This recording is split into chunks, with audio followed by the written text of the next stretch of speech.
हा ओबीसीचा मोर्चा नसून विशिष्ट जातीचा मोर्चा आहे। मोर्चा काढणारे ओबीसींचे खरे शत्रू आहेत असं जरांगे पाटील म्हणाले। तर हा मोर्चा कोणत्याही पक्षाचा नाही तर समता परिषद प्रणित ओबीसी महाएल्गार असल्याचं भुजबळांनी सांगितलं।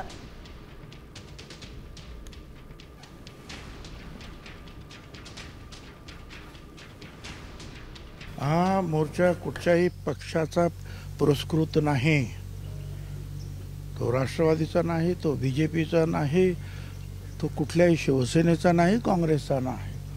हा आहे महात्मा फुले समता परिषद प्रणित ओबीसी एल्गार आणि त्याच्यामध्ये वेगवेगळ्या पक्षाचे कार्यकर्ते जे आहेत, कदाचित नेते येऊ शकणार नाहीत काही नेते, पण कार्यकर्ते जे आहेत ते सगळे मात्र एकवटणार।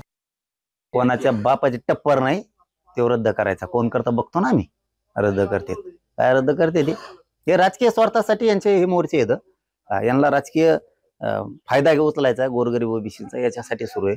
यांना ओबीसींचा नाही देणं घेणं।